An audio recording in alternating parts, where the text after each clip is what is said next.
नमस्कार, जय हिंद। कैसे हैं? उम्मीद करता हूं ठीक होंगे। तो चलिए, तैयार हैं सेट नंबर 13 के लिए। अभी तक 12 सेट यानी कि 1 दर्जन सेट आपको मैं दे चुका हूं। 12 सेट कहने का मतलब कि हर सेट में 50 प्रश्न, तो 12 पंजे 60 यानी 600 प्रश्न, जो कि एकदम बिहार दरोगा जो एग्जाम हुआ है अभी हाल ही में 1275, एकदम बिल्कुल उसके समानांतर समानांतर समझ रहे हैं ना। ये 75 1275 वाला और ये जो मैं करा रहा हूँ एकदम बिल्कुल जहां से वहां उसमें प्रश्न आया है, हूबहू प्रश्न मैं उसी टॉपिक से उठा दे रहा हूँ। इससे फायदा क्या होगा कि एग्जाम जब आप देंगे तो आपको ये नहीं लगेगा कि हम नया क्वेश्चन कर रहे हैं, आपको लगेगा कि हाँ, ये सारा पढ़ा लिखा ही क्वेश्चन अब कर रहे हैं। तो चलिए शुरू करते हैं। पहला प्रश्न देखिए, जूम कर लें, थोड़ा कर लीजिए भाई, कोई दिक्कत नहीं है, जूम कर लेते हैं। तो पहला प्रश्न आपके सामने ये रहा आपके मोबाइल स्क्रीन पर। सेमीकंडक्टर नीति लागू करने वाला पहला राज्य। देखिए दोस्तों, अब आप लोग कमेंट कर रहे थे कि करंट अफेयर के प्रश्न आप नहीं दे रहे हैं, तो मैं करंट अफेयर के भी प्रश्न ले आया। उसके बाद मैं आपका अर्थशास्त्र का जो प्रश्न है वो भी ले आया। तो सब कुछ मैं ले आया हूं। आप लोग जान ही रहे हैं कि करंट अफेयर जो है वो गेम चेंजर का काम करता है प्रारंभिक परीक्षा में। लगभग 18 से 20 प्रश्न रहता है 100 प्रश्नों में, है ना। तो इसलिए करंट अफेयर को करना आवश्यक है। तो चलिए पहला प्रश्न देखिए क्या कह रहा है। सेमीकंडक्टर नीति लागू करने वाला पहला राज्य यूपी, बिहार, गुजरात या मध्य प्रदेश। तो सेमीकंडक्टर नीति बहुत ही बढ़िया प्रश्न मैं लाया हूं। आप यकीन करिए, जब आप परीक्षा देंगे तब आपको समझ में आएगा कि आपने सही जगह पढ़ा है ना। तो ये जो राइट आंसर होगा वो गुजरात होगा। गुजरात ने सेमीकंडक्टर सबसे पहले लागू किया है भारत में। तो पहला का ऑप्शन सी सही है। देखिए, एनपीएस चल रहा था ना अभी, न्यू पेंशन स्कीम। अब आ गया है यूनिफाइड पेंशन स्कीम, यानी कि एनपीएस के जगह पर अब आ गया है यूपीएस। तो कभी अगर फुल फॉर्म भी पूछ दे कि यूपीएस क्या है ना, यूपीएस का फुल फॉर्म, तो यूनिफाइड पेंशन स्कीम। जब आप लोगों की नौकरी लग जाएगी तो हमें तो अभी एनपीएस का लाभ मिलता है, ठीक ना। जो हमसे भी पुराने हैं उनको ओपीएस मिलता है, ओल्ड पेंशन। लेकिन ओपीएस खत्म कर दिया गया, एनपीएस लाया गया था, तो हम लोग एनपीएस में जुड़े थे। लेकिन अब एनपीएस को भी समाप्त किया जा रहा है और यूपीएस यानी कि यूनिफाइड पेंशन स्कीम ये लागू किया जा रहा है। तो ये भी इंपॉर्टेंट है, इसका फुल फॉर्म भी। अब कह रहा है कि कौन सा पहला राज्य जो है वो लागू किया है इसको, है ना। राजस्थान, हरियाणा, महाराष्ट्र या गुजरात। तो सेमीकंडक्टर तो गुजरात था, बट यूपीएस की बात कर लें तो ये महाराष्ट्र। कौन सा? महाराष्ट्र ने लागू किया है। कोई दिक्कत? दोनों प्रश्न बहुत ही अच्छा समझ गए आप। चलिए तीसरा प्रश्न, समलैंगिक विवाह का पंजीकरण करने वाला पहला दक्षिण एशियाई देश। देखिए, दक्षिण एशियाई देश कह रहा है, दक्षिण एशियाई देश, विश्व नहीं कह रहा है और न एशिया कह रहा है। एशिया में वो दक्षिण एशिया का देश कह रहा है। दक्षिण एशिया वाले देश में, दक्षिण एशिया देश में कौन कौन आता है आपको पता ही है ना, जिसको आप दक्षेश के नाम से भी जानते ही होंगे। चलिए, तो दक्षिण एशिया में जो देश हैं उसमें चीन, भारत, पाकिस्तान और नेपाल ऑप्शन के अकॉर्डिंग, है ना। राइट आंसर जो हो जाएगा वो नेपाल हो जाएगा। नेपाल जो है वो समलैंगिक विवाह का पंजीकरण करने वाला पहला दक्षिण एशिया का देश हो गया है। अच्छा, जरा जान लीजिए समलैंगिक विवाह है क्या। समलैंगिक मतलब, सम मतलब बराबर, लैंगिक मतलब कि लिंग। जैसे कोई पुल्लिंग है, पुरुष, ठीक, तो वह पुरुष से शादी कर ले रहा है। पता नहीं क्यों कर रहा है, लेकिन कर रहा है, ठीक। तो पुरुष पुरुष ये समलैंगिक हो गए। महिला, वो महिला से शादी कर ले रही है, तो ये समलैंगिक मतलब हो गया, समलैंगिक श्रेणी में आ गया। पुरुष पुरुष से कर लेगा, महिला महिला से कर लेगा। करना चाहिए इनको इनसे, इनको इनसे, बट यही है समलैंगिक। तो नेपाल जो है उसने पंजीकरण कराना शुरू कर दिया है, दक्षिण एशिया का पहला देश। चलिए, कहाँ के, अच्छा कमेंट करिए, क्या भारत में भी ये होना चाहिए? कमेंट करिएगा, समलैंगिक विवाह भारत में होना चाहिए कि नहीं। कहाँ के वैज्ञानिकों ने 90 मिलियन वर्ष पुराने शाकाहारी डायनासोर, देखिए बहुत, हम आपको पहले भी कह चुके हैं कि प्रश्न जब आपको लगे कि हाँ ये थोड़ा सा यूनिक है, तो यूनिक है तो उसको एकदम महत्व दीजिएगा। कहा कि बिहार दरोगा का प्रश्न उठा करके देखिए, कुछ कुछ ऐसे प्रश्न मिल जाएंगे जो एकदम यूनिक हो और जो जानना चाहिए आपको। तो वैज्ञानिक हैं कुछ वो डायनासोर तो खोजे हैं, लेकिन वो डायनासोर कह रहे हैं कि ये शाकाहारी डायनासोर था, मतलब कि मांस नहीं खाता था, शाकाहारी था। कहाँ के वैज्ञानिक थे? तो वह वैज्ञानिक थे अर्जेंटीना के थे, याद रखना है। चलिए, एक समंदर मेरे अंदर, बहुत ही बढ़िया पुस्तक है। तो कह रहा है कि इस पुस्तक लिखा कौन है? तो देखिए, चार ऑप्शन आपको मिल जाएगा। संजीव जोशी, अगला ऑप्शन देखते हैं। अगला ऑप्शन क्या है? पी विक्रम, चित्रा बनर्जी, जया जेटली, है ना। तो जो राइट आंसर हो जाएगा वह संजीव जोशी हैं। एक समंदर मेरे अंदर, कैसे याद रखना है भाई? समुद्र देख के आपके अंदर जोश आ गया कि भाई एक समंदर तो मेरे अंदर भी है, मैं अब इस बार स्टार लेके रहूंगा दरोगा में। संजीव जोशी नाम याद रहेगा? रहेगा। चलिए, अब आते हैं हम, शून्यकाल का अर्थ क्या है? शून्यकाल, है ना, बहुत ही बारी ये प्रश्न अन्य अन्य एग्जाम में पूछा गया है। बजट पर चर्चा के लिए कोई समय? तो जी नहीं। एक विधेयक के दो चरणों के बीच औपचारिक चर्चा के लिए? तो जी नहीं। प्रश्नकाल के समाप्त होते ही जो ठीक बाद का समय होता है वही तो होता है प्रश्नकाल। प्रश्नकाल समाप्त हुआ, उसके बाद तुरंत हो जाता है कौन? शून्यकाल। ओके, चलिए, सातवां नंबर, सर्वोच्च न्यायालय यानी कि सुप्रीम कोर्ट का न्यायाधीश अगर आपको बनना है तो आपकी उम्र कितनी होनी चाहिए? सीधा प्रश्न है कि सर्वोच्च न्यायालय का न्यायाधीश बनने वाले व्यक्ति की आयु कितनी होनी चाहिए? 30 वर्ष, देखिए यहां 35 होना चाहिए, 35 वर्ष, 25 वर्ष की इसकी आयु निर्धारित नहीं की गई है। तो देखिए, जज बनने के लिए इसके कोई आयु निर्धारित नहीं की गई है ना। रिटायरमेंट की आयु है, बट बनने की आयु नहीं है। तो ऑप्शन डी बिल्कुल याद रखना है। चलिए, संविधान के किस अनुच्छेद के अंतर्गत राज्यपाल राज्य के किसी विधेयक को राष्ट्रपति के विचारार्थ अपने पास रोक कर रख सकता है? कहने का क्या मतलब है कि राज्यपाल को एक शक्ति होती है अनुच्छेद 201 के तहत कि राज्य का कोई विधेयक गया तो वह राष्ट्रपति के लिए सुरक्षित रखेगा कि भैया ये राष्ट्रपति ही जानेंगे इसको, है ना। वह 201 अनुच्छेद का प्रयोग करता है। ये बात आप अच्छे से दिमाग में बैठाइए। चलिए, इनमें से कौन दक्षिण भारत के प्रधानमंत्री बने? दक्षिण भारत से प्रधानमंत्री बनने वाले पहले व्यक्ति हैं। बहुत ही बढ़िया प्रश्न। मैं बार बार कहता हूं कि प्रश्न जो कलेक्शन दूंगा मैं, बिल्कुल एकदम आप मन आपका खुश हो जाएगा। आप कहें कि हाँ सर, वाकई में प्रश्न जो आपने दिया है बिल्कुल एकदम सटीक दिया है। आप देखते हैं, जब अगर आपने दरोगा का एग्जाम दिया है तो आपने देखा होगा कि 15-20 प्रश्न एकदम ऐसे ही रहेंगे जो आपको लगेगा कि बहुत ईजी है, लेकिन बनेगा नहीं आपसे, तो कहेंगे कि यार पता नहीं कहां से दे दिया। अब ये प्रश्न देखिए, कितना ही मतलब सामान्य प्रश्न है। दक्षिण भारत का कौन बना था प्रधानमंत्री सबसे पहले? लेकिन आप पढ़े नहीं हैं। बिहार दरोगा में क्या कर रहा है कि जो सामान्य बुक जैसे लूसेंट क्राउन में जो प्रश्न नहीं है उन प्रश्नों को वो ला रहा है, आपको परेशान कर रहा है। ऐसे 20 प्रश्न वो ला रहा है जो आपके मेरिट को तय कर देगा। तो जुड़े रहिए। देखिए, अभी ये सारे प्रश्न आपको लगभग लगभग किसी सेट में मिलेंगे नहीं। बहुत सारे इसमें के प्रश्न जो हैं वो आपको किसी सेट में नहीं मिलेंगे, लेकिन अब जैसे ही पब्लिश हम कर रहे हैं, आपको कुछ दिन के बाद ये सेट में दिखना शुरू हो जाएगा। क्योंकि अब जान रहे हैं मार्केट है, यहाँ नकल बहुत तेजी से सब करते हैं, कॉपी पेस्ट तुरंत करेंगे। तो इस बात का भी ध्यान रखिए। हालांकि कोई दिक्कत नहीं, उससे फायदा ही है, आपका भी हमारा भी, है कि नहीं। आपका लाभ ही होगा, अगर क्वेश्चन आप किसी भी माध्यम से करेंगे तो लाभ ही होगा। तो चलिए, 9वां नंबर सवाल, थोड़ा सा समय ले लिए हैं इसके लिए, सॉरी। 9वां सवाल क्या कह रहा है? दक्षिण भारत का बनने वाला प्रधानमंत्री कौन है भाई? Option PV Narasimha Rao, H D Deve Gowda, I K Gujral, या इनमें से कोई नहीं। तो पीवी नरसिम्हा राव, जी हाँ, पीवी नरसिम्हा राव जो हैं यह दक्षिण भारत से प्रधानमंत्री बनने वाले पहले व्यक्ति हैं। चलिए, लोकसभा की सीटों को 2026 तक नहीं बढ़ाया जा सकता है ना। किस संविधान संशोधन से यह प्रावधान किया गया है? भाई सही बात है, लोकसभा की सीट एक साल अभी और नहीं बढ़ेगा, 2025 से 26 तक नहीं बढ़ेगा। तो यह कौन सा संविधान संशोधन हुआ था जिससे इसको रोक लगा दिया गया? तो 25 साल के लिए रोक लगा दिया गया है। 2001 में हुआ था। अब जान गए होंगे आप 2001 में कौन सा संविधान संशोधन हुआ होगा, है कि नहीं।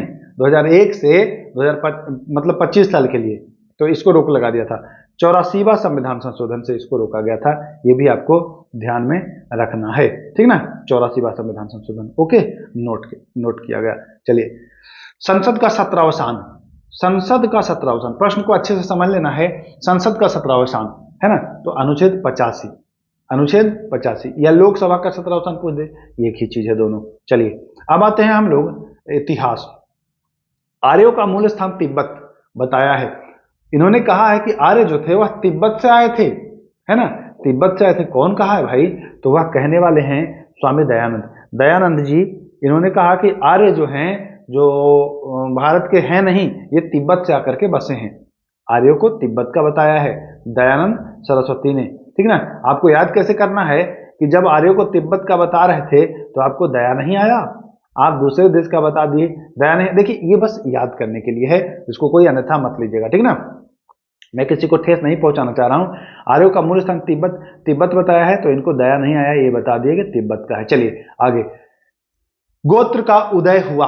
गोत्र किस काल में उदय हुआ? ऋग वैदिक काल में, या उत्तर वैदिक काल में, या वैदिक काल में, पाषाण काल में? तो उत्तर वैदिक, याद रखना है आपको कि उत्तर वैदिक काल में जो है इसका उदय हुआ है।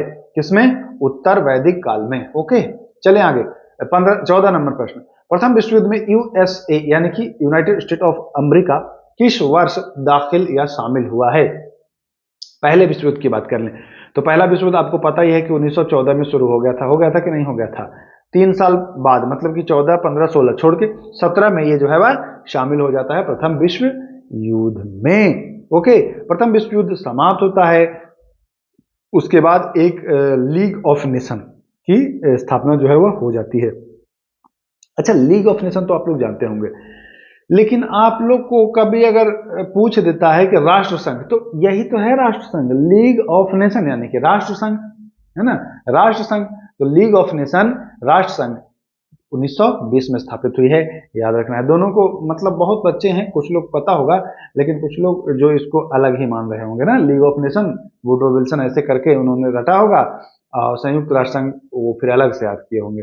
खैर कोई बात नहीं, होता है सबके साथ ऐसा होता है। 16वां प्रश्न।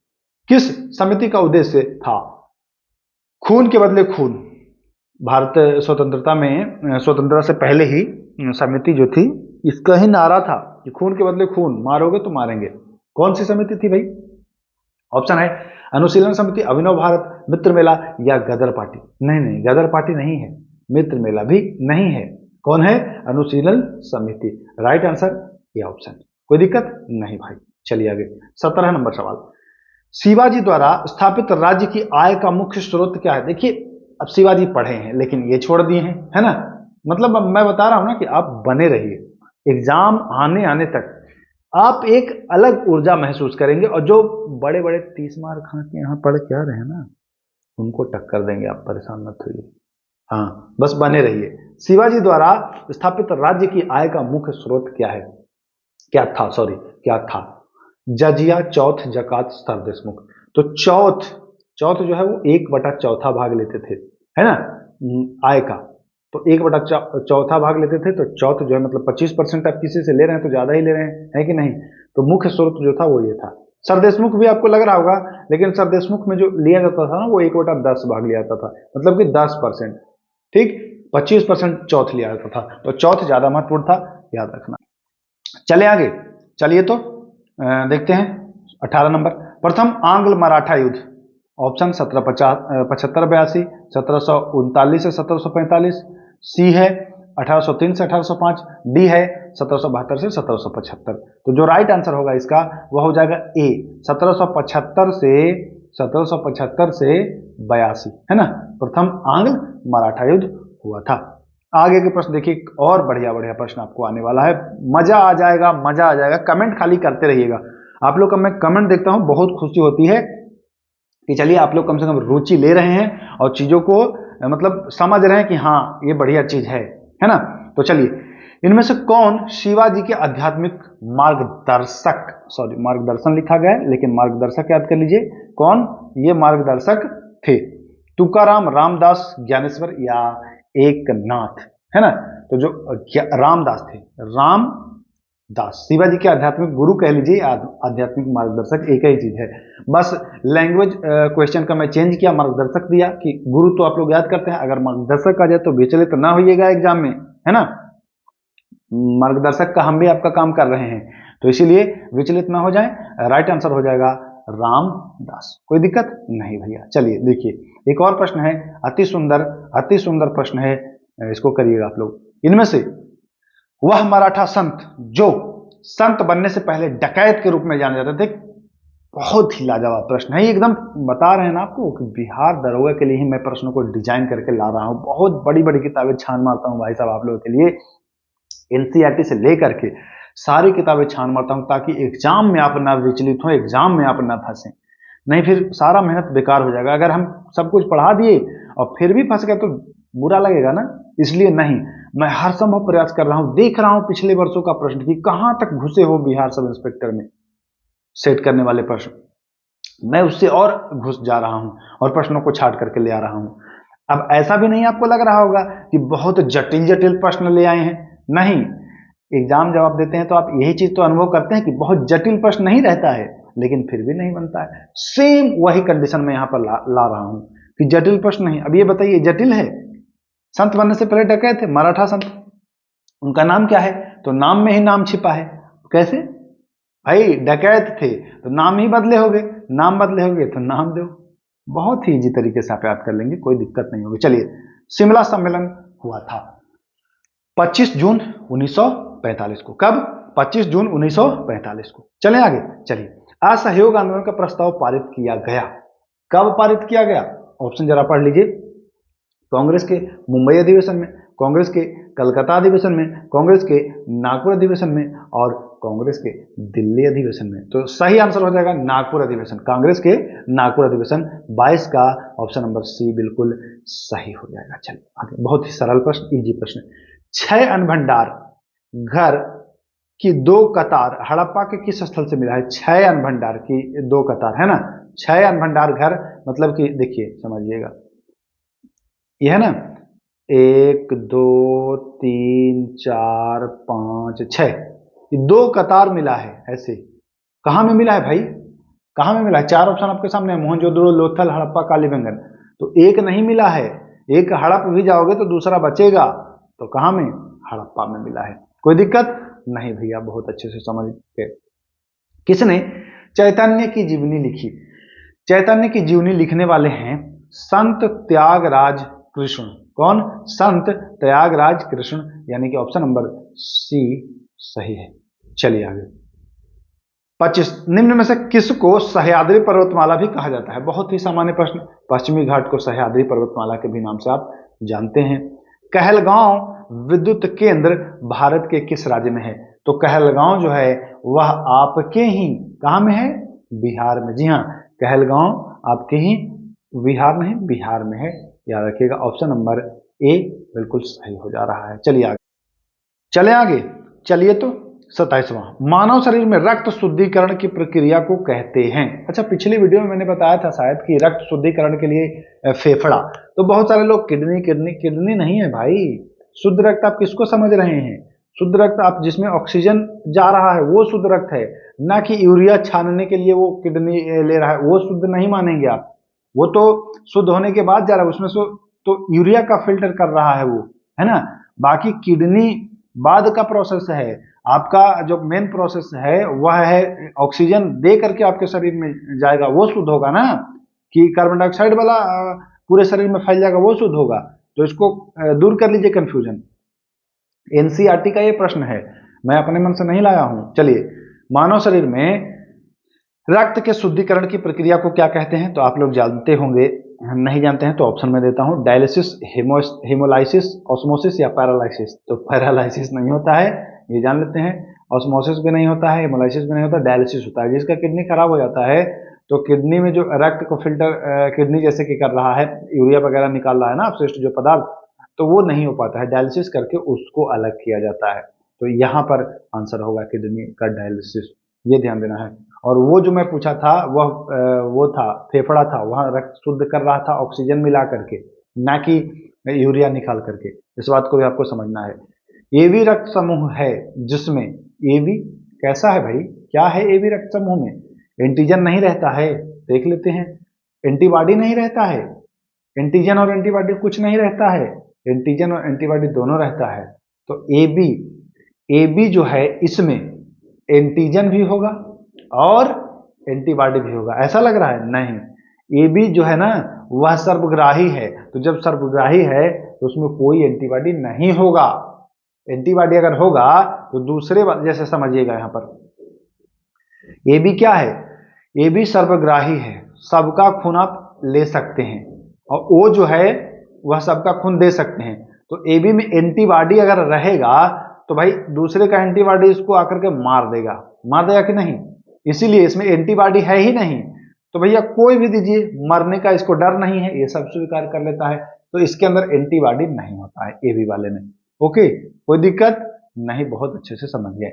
ए बी एंटीबॉडी आपको याद रखना है, ए बी इसका फुल फॉर्म भी मान के चलिए कि आप करना चाहें अपनी भाषा में, तो एंटीबॉडी, ए बी से एंटीबॉडी याद कर लिया कि ए बी है, एंटीबॉडी नहीं है, नोटेड। चलिए, अमीबा में जनन होता है, मैं आपको पहले भी बता चुका हूं कि बिहार दरोगा जो है ना, जनन वाला से एक क्वेश्चन रिजर्व कर लिया है, पूछता है लैंगिक की अलैंगिक की, कभी लैंगिक तो कभी अलैंगिक, तो जनन इसमें लैंगिक होता है। कैसे लैंगिक होता है? 29 का बी सही है। चलिए, 30वां, मनुष्य के नवजात शिशु को स्तन ग्रंथि से निकले पहले स्राव को पिलाया जाता है, जिसे कोलेस्ट्रम कहते हैं।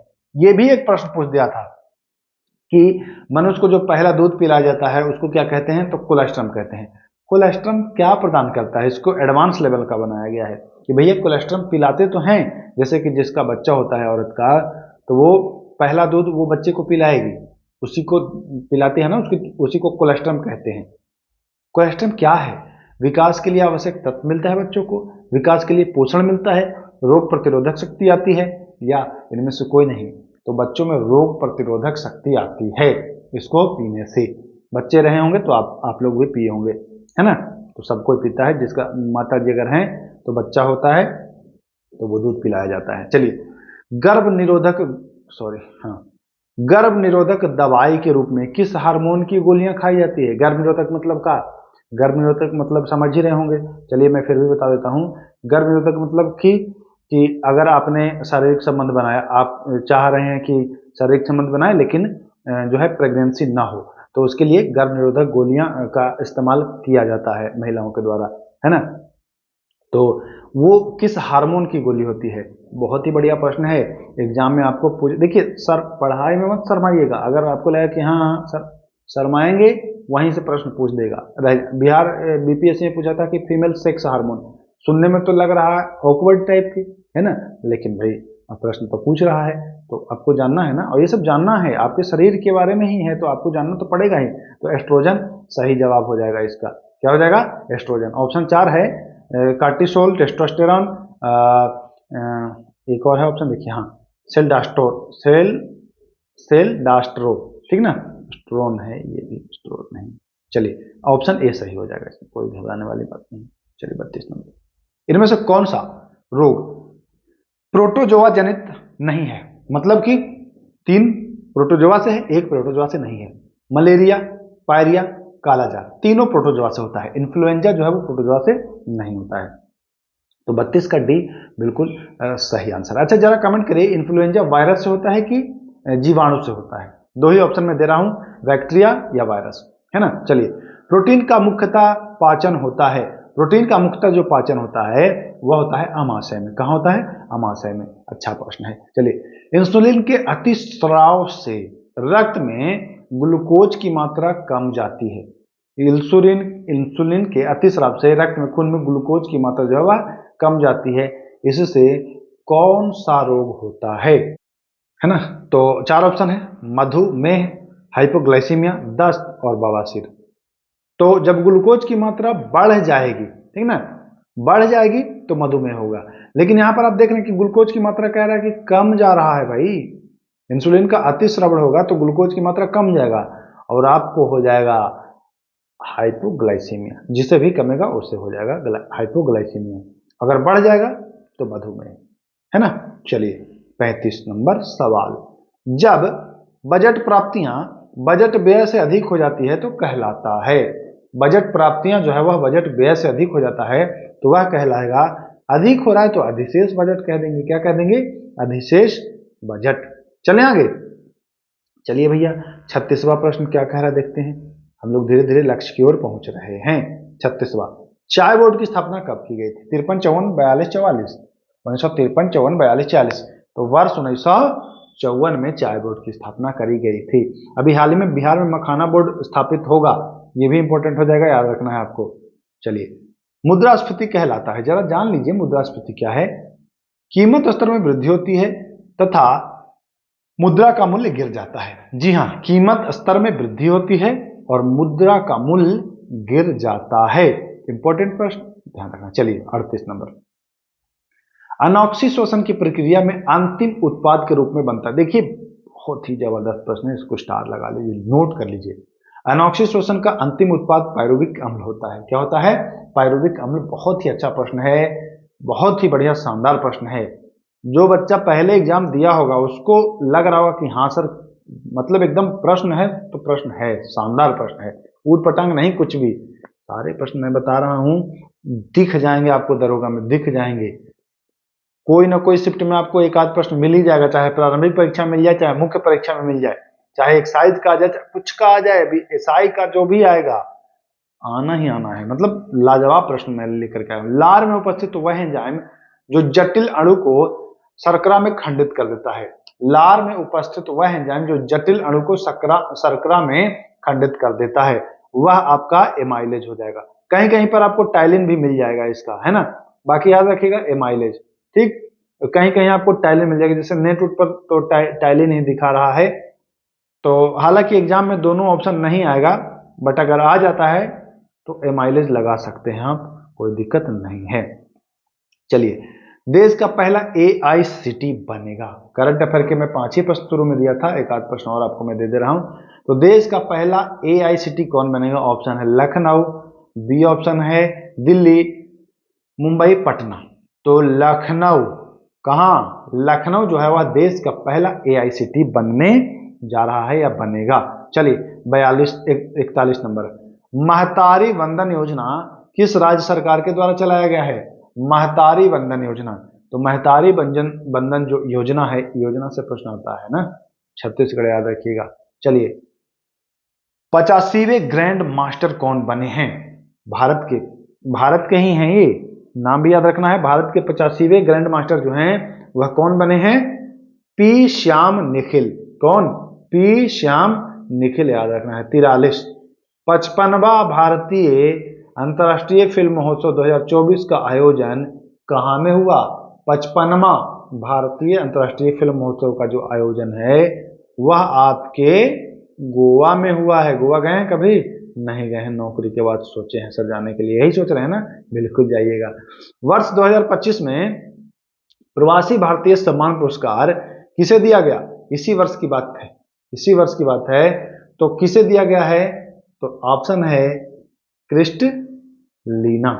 इसका पूरा नाम भी कुछ होना चाहिए, टाइप कर नहीं पाए हैं तो चलिए याद रखिएगा, मैं आगे जब वीडियो लाऊंगा तो उसमें पूरा नाम दे दूंगा। अब नाम चूंकि मुझे भी याद नहीं है, लिखा रहता तो मैं याद एक बार रहता, बट क्रिस्टलीना है तो हमको इससे आगे याद नहीं है। झूठ अब आप लोग उससे क्या बोले, ठीक ना, नाम ही इतना है। नहीं क्रिस्टलीना नहीं है, देखिए हमें याद आ गया। इसका जो राइट आंसर है ना वह हो जाएगा, देखिए यहाँ पर ऑप्शन में ही कुछ गड़बड़ी हुई है तभी दिक्कत हो रहा है, रुकिए मैं क्लियर करूँ। हाँ, वर्ष 2025 में भारतीय प्रवासी सम्मान पुरस्कार, देखिए ये दोनों एक ही हैं, क्रिस्टलीना कार्ला कंगालू, है ना। लिख लीजिए, इसको सही कर लीजिए, क्रिस्टलीना कार्ला कंगालू, ये एक ही हैं, ये दो हो गया है, एक ही है, तो इन्हीं को मिला है, ठीक। ये आपको ध्यान रखना है। आगे इसमें देखिए क्या है ऑप्शन, त्रिनिदाद टोबैगो नहीं, ये त्रिनिदाद टोबैगो को नहीं मिला है, इनको भी नहीं मिला है, कार्लू कंगालू को मिला है, तो ध्यान रखिएगा। चलिए, कुल 27 लोग को मिला है जिसमें उनका भी नाम है, कहने का हमारा ये मतलब है। चलिए 45 नंबर, भारत का मानक समय रेखा और कर्क रेखा एक दूसरे को काटते हैं। लो भाई, बढ़िया प्रश्न आ गया। जानते हैं कि कर्क रेखा भारत के 8 राज्य से गुजरती है और मानक समय रेखा आपको पता है कि इलाहाबाद के बीचों बीच से गुजरती है। तो ये जहां एक दूसरे को काटते हैं ये कौन सा राज्य पड़ता है? बहुत ही बढ़िया प्रश्न है, याद रखिए, झारखंड, छत्तीसगढ़, मध्य प्रदेश, उत्तर प्रदेश। अब इलाहाबाद लोगों को लगेगा कि इलाहाबाद तो वही हो सकता है, लेकिन याद करिए क्या कर्क रेखा गुजरी है इलाहाबाद से? ये भी तो देखना है, कर्क रेखा और मकर रेखा दोनों गुजरेगी वहां से तब ना। राइट आंसर हो जाएगा छत्तीसगढ़, मध्य प्रदेश नहीं समझिएगा। चलिए आगे 46, भारत के ऐसे कितने राज्य हैं जिनकी सीमा 3 देशों से लगी हुई है? कौन कौन ऐसे राज्य हैं भैया जिनकी सीमा 3 देशों से लगी है? तो बताइए, ऐसे 3 राज्य हैं जिनकी सीमा 3 देशों से लगी हुई है, ठीक है ना। 3 ऐसे राज्य हैं जिनकी सीमा 3 देशों से लगी हुई है। कौन कौन, जरा कमेंट करिए अगर आता है तो, नहीं तो जब मैं ज्योग्राफी लाऊंगा तो उसमें डिटेल में आपको बताऊंगा। चलिए आगे चलते हैं। इनमें से किसने गुरुमुखी लिपि का अच्छा, मैं जब शुरुआत में कहा था तो मैं कहा था कि सारे क्वेश्चन का बिल्कुल डिटेल में कराऊंगा, तो आप लोगों ने कमेंट किया कि नहीं सर समय बहुत लग जाएगा, इसलिए शॉर्ट में निपटाइए, तो इसीलिए मैं शॉर्ट में निपटा रहा हूं। गुरुमुखी लिपि का आविष्कार किसने किया? नानक, अंगद, अमरदास की अर्जुन दास? तो गुरुमुखी लिपि का जो आविष्कार किया है वह किया है दूसरे अंगद ने, इनका नाम लहना भी था, याद रखिएगा, लहना भी था। 48, लाहौर की संधि कब हुई थी? तो लाहौर की जो संधि हुई थी वह 9 मार्च 1846, 9 मार्च 1846। 2 प्रश्न और हैं, देख लेते हैं, संविधान से है। शिक्षा का अधिकार भारतीय संविधान के किस अनुच्छेद में है? बहुत ही सरल प्रश्न, अनुच्छेद 21A में है शिक्षा का अधिकार। 50, दूसरा बाल्कन युद्ध, देखिए मैं 2 संकट आपको बता चुका हूं, मोरक्को संकट और बोस्निया संकट, है ना। 1905 और 1908 दोनों बताया हूं ना। ये बाल्कन युद्ध 2 बार हुआ था, एक पहला मतलब पहला ये नहीं है, ये तो दूसरा है, तो दूसरा ही बता दीजिए। दूसरा हुआ था 1912 में, ये भी आपको याद रखना है। बाल्कन युद्ध जो दूसरा है वह 1912 में है, इंपॉर्टेंट है। तो चलिए 50 प्रश्न वेरी वेरी इंपॉर्टेंट बिहार दरोगा के लिए। एक चीज कमेंट करिएगा, किसी भी प्रश्न में अगर डाउट हो तो कमेंट करिएगा, नेक्स्ट वीडियो में उसका सॉल्यूशन मैं ले आऊंगा। अगर डाउट होगा, गलत होगा तब, वैसे संभावना नहीं रहता है, बट एक आध हो जाए बाय मिस्टेक, तो उसके लिए नेक्स्ट वीडियो में आपको मैं उसका उपलब्ध करा दूंगा सॉल्यूशन। तो चलिए फिर मिलते हैं, नमस्कार, जय हिंद।